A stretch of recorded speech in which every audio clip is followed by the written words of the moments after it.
Hello there, a very good evening to you, and it's the news on NTA International. First, the headlines. Tribunal upholds election of Dr. Kayode Fayemi as governor of Ekiti State. And the federal government and National Assembly to review upward 2019 appropriation bill to accommodate national minimum wage of 27,000 naira. My name is Kene Ima Abodike. Thanks indeed for joining us. President Muhammad Buhari has again spoken of his genuine commitment towards ensuring free, fair, peaceful and credible elections beginning next month. Addressing participants at the National Trainers Workshop on Voter Education organized by the APC, the president said if there is one legacy he wants to leave, it is the enthronement of sustainable democratic culture in the country. State House correspondent Adamu Sambo has details. And that will come in our subsequent report.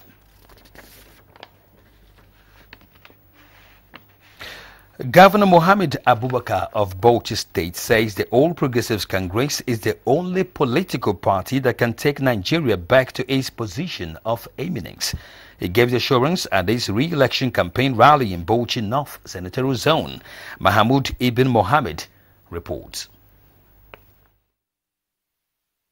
Since the flag off of the APC governorship campaign rally in Bauchi Central Senatorial Zone last Monday, the campaign train is so far pulling crowd in all the places visited. In Bauchi North Senatorial Zone that consists of Katagum, Shira, Zaki, Gamawa, Itasgadau, Giade and Jama'are local government areas, the affinity of the ruling All Progressives Congress with the people of the zone is better seen than imagined. A, B, C,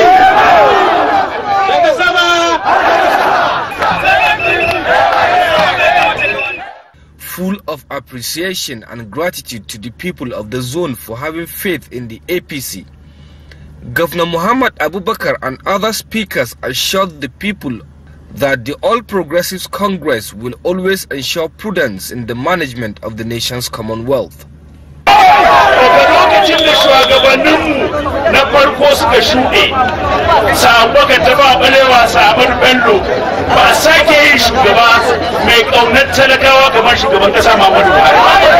Governor Muhammad Abubakar further assures of his administration's resolve to consolidate on the ongoing development in Bauchi State. In Bauchi, Mahmoud Ibn Muhammad, NTA News.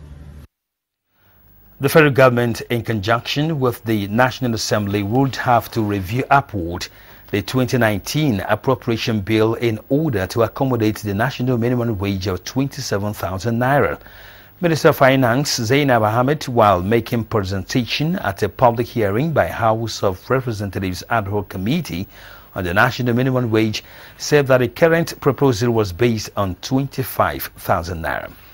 In his presentation, Minister Labour and Employment Chris Ngige explains that the national minimum wage is pegged at 27,000 naira, while the federal government, based on the principle of ability to pay, decided on 30,000 naira, which is said is clearly spelled in the agreement document of the Tripartite Committee.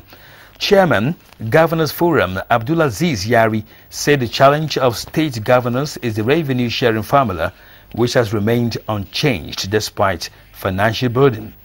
The Speaker Yakubu Dogara and Deputy Speaker Yusuf Lassun said the bill to amend the national minimum wage is being given accelerated hearing because the National Assembly considers it crucial to the welfare of Nigerian workers.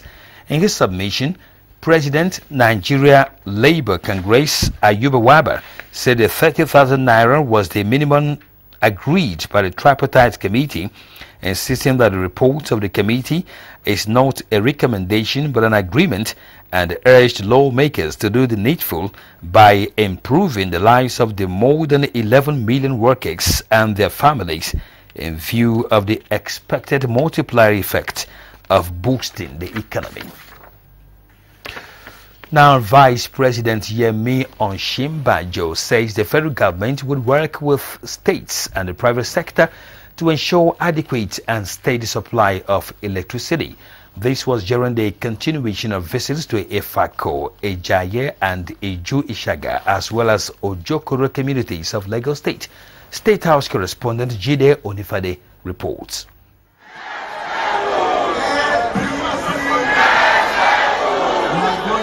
At Efako Ejaye College Road, Vice President Yemi Osinbajo reminded the youth of the need to take advantage of the numerous opportunities abound in farming and the support government is providing for farmers. Next level, the major issue is jobs. More jobs. At Eju Ishaga, the focus is on building infrastructure, especially power and road. Even Buhari's worst enemy knows that he is an honest man and that he will fight for the common man, that he will fight for young people, that he will not allow anybody to steal the resources of this country. So at the next level, we are going to make sure that we provide all of the opportunities, all of the things we have said. At Abattoir, hundreds of traders welcomed the Vice President. On each occasion, the candidates under the party are presented to the people. It now, before it's still morning now, you'll be panicking.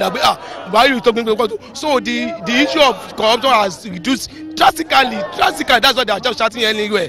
For me and my family, we are for less level. Bàbá tó lè ṣe ni nítorí ìgbà rẹ̀ òótọ́ ó nira ṣùgbọ́n yóò padà túra.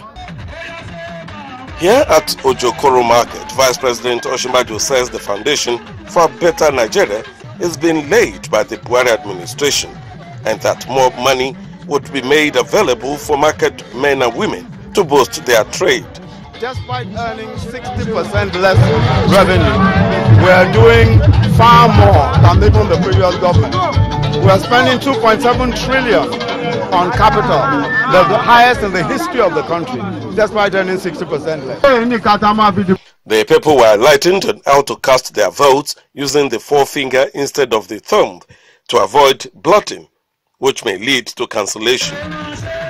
In Lagos, Jide Onifade, NTA News. The Ekiti State Governorship Election Petition Tribunal has upheld the election of the governor, Dr. Kayode Fayemi. In a unanimous judgment, the chairman of the three-man tribunal, Justice Suleiman Belgore, said the petitioners failed to prove all the allegations of irregularities during the election. Dele Atumbi tells us more. The petitioners, who are the People's Democratic Party and its candidate in the governorship election held on the 14th July 2018, Professor Kolapo Olusola-Eleka, alleged that the election was fraught with irregularities, deliberate voiding of votes belonging to them, snatching of ballot boxes, as well as alteration of the election results. They also alleged the harassment and chasing away of their agents and the use of security operatives to rig the election. The petitioners called 71 witnesses, out of which 41 were polling agents. The respondents, who are Independent National Electoral Commission, All Progressives Congress, and its candidate in the election, Dr. Kayode Fayemi, countered the allegations and provided evidence of a free, fair, and peaceful election. In a judgment, the tribunal affirmed that the alleged harassment and chasing away of PDP agents at various polling units during the election was found to be untrue. Justice Suleiman Belgore said the petitioners failed to call any witness in support of the criminal allegations during the election. In the light of this, Justice Suleiman Belgore added that it was incorrect to contend that the third respondent, Dr. Kayode Fayemi, did not win the election. It added that Dr. Kayode Fayemi, who was sworn in on the 16th October 2018, was validly elected as the governor of Ekiti State. The take-home from the judgment is that these are claims that they say they are phantom claims, phantom reliefs, phantom presentation. I commended the tribunal for the industry they put into the judgment. They have delivered their judgment, and we have conversations with our client to know the next line of action. The tribunal delivered its judgment for over 4 hours, and at the end of the day, it is said that Dr. Kayode Fayemi is the governor of Ekiti State. In Abuja, Dele Atumbi, NTA News. The presidency has noted with interest the coordinated statements of the United States, United Kingdom and the European Union linking the suspension of Chief Justice of Nigeria, Justice Walter Onnoghen, to the conduct of the upcoming general elections. To this end, the federal government of Nigeria appreciates the concerns voiced by the three statements and accepts that the authors of the statements believe they were acting in friendship towards Nigeria. Notes with interest the coordinated statements of the US, UK and EU linking the suspension of CJN Onnoghen to the conduct of the upcoming elections. We appreciate the concerns voiced by the three statements and accept that the authors of the statements believed they were acting in friendship towards Nigeria with regard to making the statement. However, we also know that friends, when not properly informed or acting in haste, can indeed make serious mistakes, even with the best of intentions. Such is this case here. The statement by the three seems more driven by unfounded assumptions and, to be honest, a certain condescension to this African democracy. This is unfortunate, but this gives us an opportunity to clarify some points in the hope that these three friends reach a deeper understanding of the situation.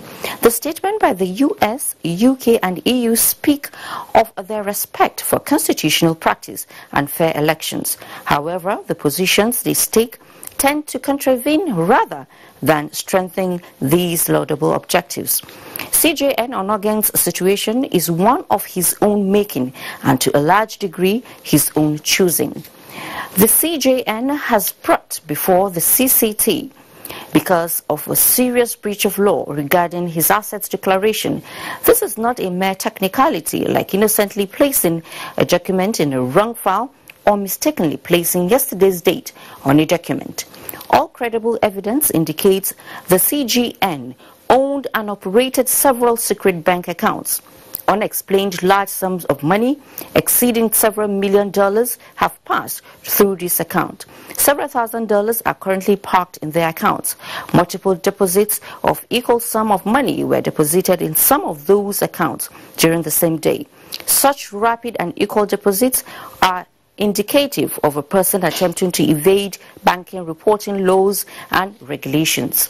Thus far, CJN Onnoghen has given no plausible explanation for the funds or for failing to report the subject accounts in his assets declaration, despite having ample time and opportunity to explain the omission. Given the amount of money involved and the CJN's inability to explain the source of the funds, the most plausible explanation at this point is also to the most unfortunate explanation. No one did this to CJN Onnoghen. He and he alone is to blame for this turn of events. Despite these errors and omissions by the CJN, let us make this very clear. He has not been removed from office, nor has he been permanently replaced. Those who claim that he has been permanently removed do so out of imprecision of thought or mischief. CJN Onnoghen has been suspended pending the final determination of the substantive issue in his matter. The pending final determination of the causes against him, not one of your nation would allow a person enmeshed in legal uncertainty to preside over your legal system until the cloud has been cleared from him. That would incentivize corruption and assault the rule of law. Thus, the CJN should have and could have helped the process in this regard by recursing himself from bench until this matter is settled. Instead, he indefinitely postponed a NJC meeting for no plausible reason except to avoid any consideration of this matter. You are watching the news on NTA International, reaching you from Abuja. Stay tuned for more news after the break.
You're welcome back to the news. As part of its mandate to provide adequate coverage of the 2019 general elections, the Nigerian Television Authority (NTA) has flagged off a 2-day workshop for reporters who will cover the elections. We now join Doyin Dia, who is reporting live from the Benin Network Center, where the first in the series of workshops is holding. Thank you, studio. It's less than 20 days to the 2019 general elections, and this workshop for political reporters drawn from across the country is to educate them and sharpen their journalistic skills, especially as reporters that will be at the front. Of course, the NTA management, being mindful of the complex nature of political reporting and electioneering, has also provided the reporters with some modern equipment that will aid speedy delivery of their works. I have some of the participants here that will shed light on what they've learned so far. Hello, can you tell us your name? Fatai Adioloja is the name, with NTA Battle. Okay, so far, can you tell us what you've learned and how this is going to help you in your duties? Well, we've been told times are changing, and in this digital era, we need to be creative in our reportage. And more importantly, we must not sacrifice patriotism on the altar of partisanship. We have to be professional in handling our reports. Okay, thank you so much. Let me be gender sensitive. These are another participants. Good afternoon. Can you tell us your name? My name is Yabode. Talk louder. Okay, from NTA International. Okay, so far, can you tell us what you've learned, especially in terms of delivering your reports? Yes, I'm quite familiar that we use new technologies to do our reports, but it is more interesting to know that you can send immediately as long as there is network. And that can help you to beat your reports you beat other reporters to the news. Again, one information that is key here is the unity of the country, Nigeria. And this is, they must take to the field, even as they report events as it unfolds. It's back to you in the studio. Thank you, Doyin. Now for stories from the financial sector, Chiazalam Ekiye is here with an update. Thanks for joining me. Now, the federal government says it is to key into multi-billion naira vegetable and fruits production to meet local demand. This is coming on the heels of concerns raised over the huge daily importation put at 120 billion naira. The federal government and the Kaduna state government, with the support of United Nations agencies, including FAO and ILO, are to establish vegetable production center. The level of production, that is one. The second, of course, is to also see how we can reduce the post-harvest losses. You know that tomato is produced, and the trend is that because of its shelf life, it quickly gets deteriorated. And as the House of Representatives begin public hearing on the bill for a new minimum wage, Minister of Finance Zainab Ahmed maintained that the federal government is committed to the welfare of Nigerian workers and the progress made so far. At the close of 2018, the federal government was able to pay all of the staff emoluments 100%, all of the pensions 100%. The total cost of the salaries paid during the months of January to December 2018 was a total of 2.618 trillion naira. As a package, I'm Chiazalam Ekiye. The news continues.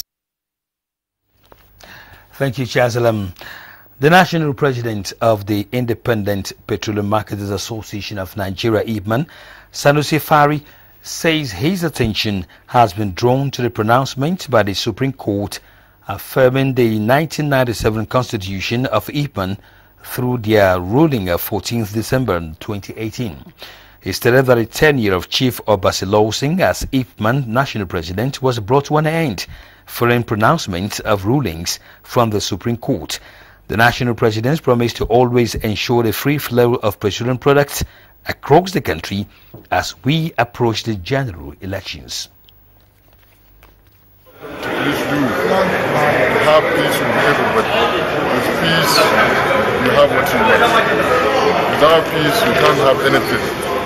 So that is my main message to each and every member as well as my neck. We assure the people that easy flow of petroleum products.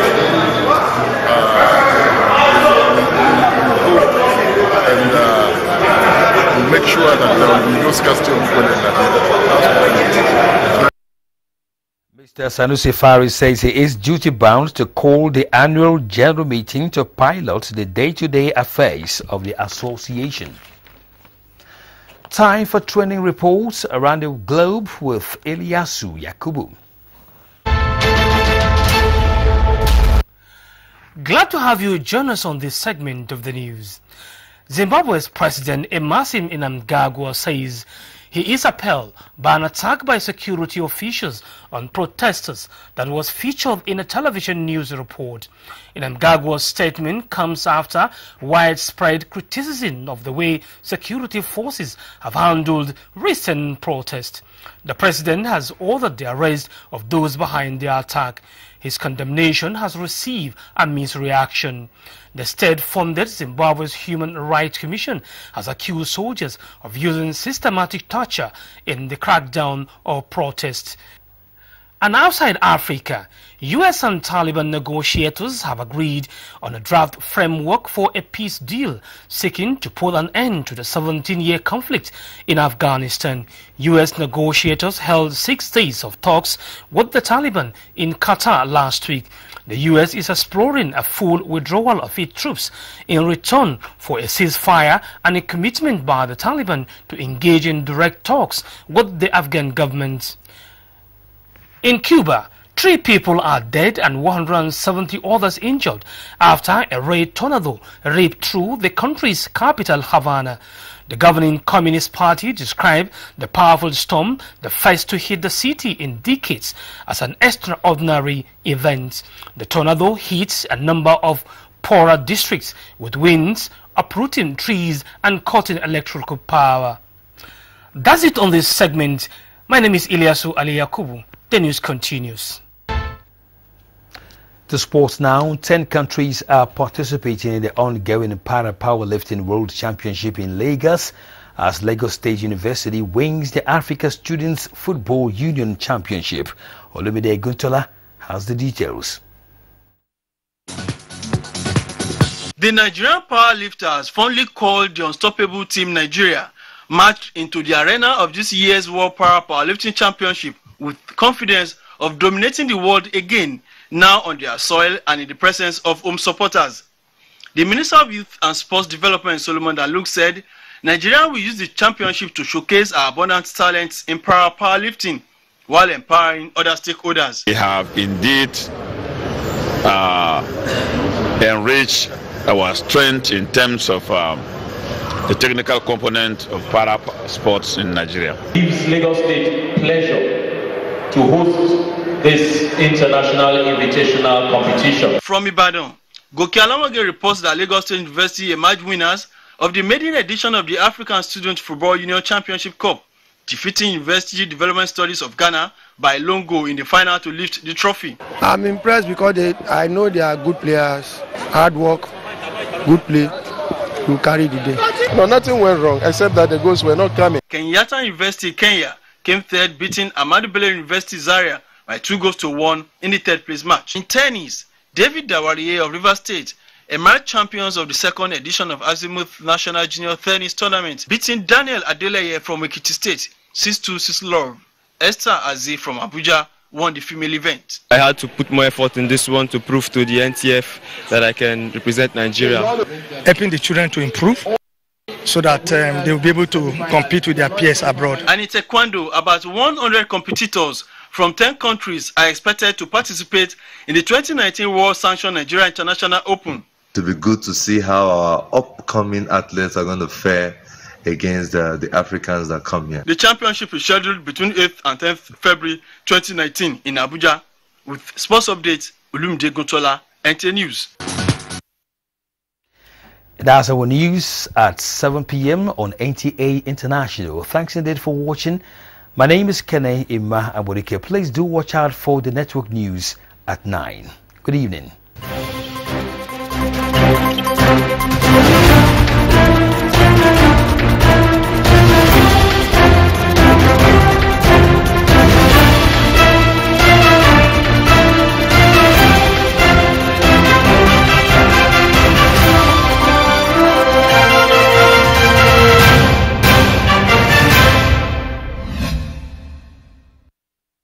Naija people, make we make the right choice, yo. Make we vote for a man of integrity. Hey, so make we gather together and make this change. Work, my people of Naija. Together we go carry Naija to the next level. Naija don't decide.